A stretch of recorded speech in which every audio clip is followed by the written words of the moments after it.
Under the blazing summer sun of July 2016, a silver Toyota Corolla sped down Interstate 40, carrying a mother and her teenage daughter. Their names were Rachel Monroe, 38, and her 15-year-old daughter Claire. To the world, they were just two faces in traffic, but to their small hometown in Tennessee, they were beloved. Rachel, a warm-hearted nurse who had raised her daughter alone after her husband passed away, and Claire, a spirited high schooler with dreams of becoming a photographer. That day, they were supposed to be on a road trip to visit Rachel's sister in Arizona. They packed snacks, playlists, and Claire's camera, eager for the miles ahead. But somewhere between the laughter, the long stretches of desert road, and the endless blue sky, they disappeared. For days, their family tried to reach them. Calls went unanswered, texts were left undelivered, and worry began to creep into panic. Police were contacted. Search efforts spanned hundreds of miles of highway. At last, Rachel's Corolla was discovered abandoned at a truck stop just outside Albuquerque, New Mexico. The keys were gone, the doors were unlocked, and inside sat their half-eaten snacks, a map with their route highlighted, and Claire's favorite sweatshirt draped across the back seat. But Rachel and Claire themselves had vanished without a trace. Theories flooded in. Some believed they had been targeted by a truck driver or a hitchhiker. Others whispered darker rumors that Rachel had debts or secrets she was running from. And then there were those who clung to the hope that maybe, just maybe, they had chosen to disappear voluntarily, escaping into new lives somewhere far away. But deep down, their family knew better. Rachel and Claire were gone, and no one could explain why. Years dragged on. Birthdays came and went without them. Candlelight vigils were held in their honor, the community clinging to hope. But as each year passed, the hope dimmed, replaced by the cold silence of unanswered questions. And then, 5 years later, everything changed. It was late August 2021 when a new owner purchased the Desert Rose Motel, a fading roadside inn on the outskirts of Albuquerque. The motel had long been a place for transient travelers, overlooked and forgotten. Room 6 had been shut up for years, marked out of service due to plumbing issues. The new owner sent in cleaners to finally prepare it for guests again. But when they unlocked the door and stepped inside, what they found froze them in place. The room looked as though it had been untouched since the day it was locked. Dust coated every surface. Curtains hung heavy with grime.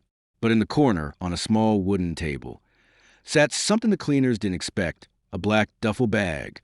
Inside it were clothes neatly folded and a leather-bound journal.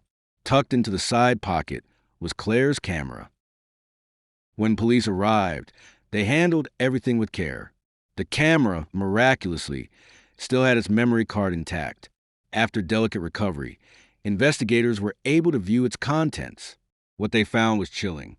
The last photos taken by Claire showed smiling selfies of her and her mom at gas stations, diners, and rest stops along the highway. Ordinary moments, frozen in time. But the final set of photos were different. They weren't selfies. They weren't landscapes. They appeared to be taken secretly.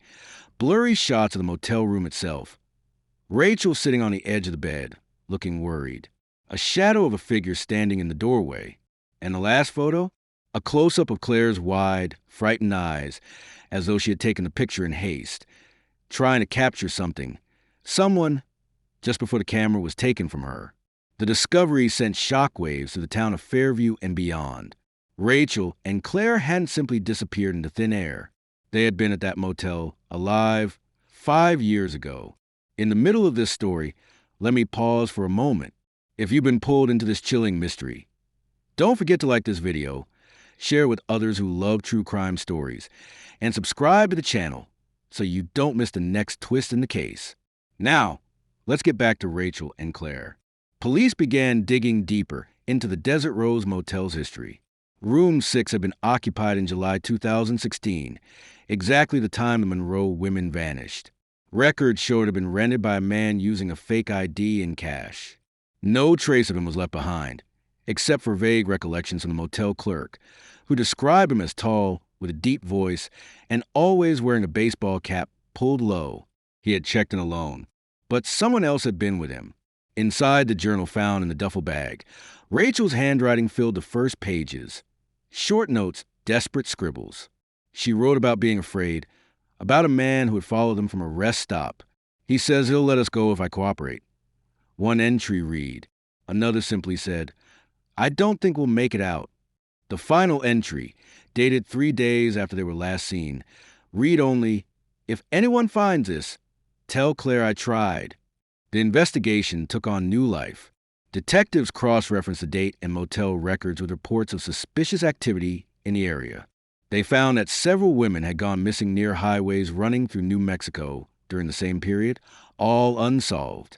A possible serial predator, maybe a trucker, maybe a drifter, was moving through the area, targeting women who seemed vulnerable. Rachel and Claire may have just been in the wrong place at the wrong time. But what haunted everyone most were those photographs. Investigators enhanced the images, try and pull detail from the shadows. In one photo, they spotted what looked like a distinctive tattoo on the man's arm, partially visible as he stood near the bed. A search of criminal databases turned up potential matches, but none definitive. Still, it was more than they had ever had in 5 long years.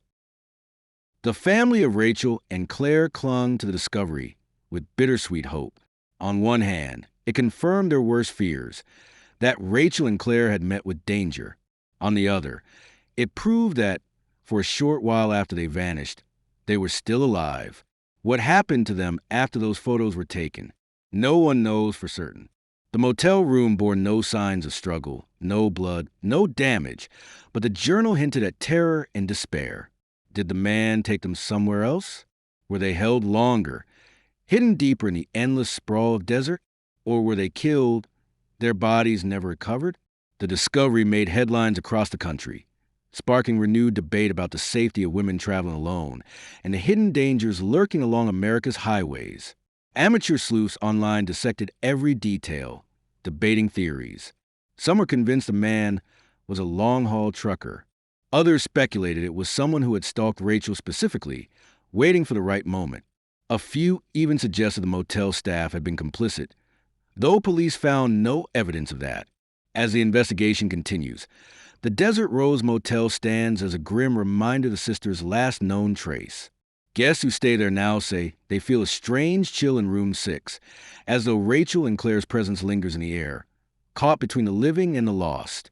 5 years of silence. One motel room, a journal filled with fear, and a camera that spoke louder than words ever could.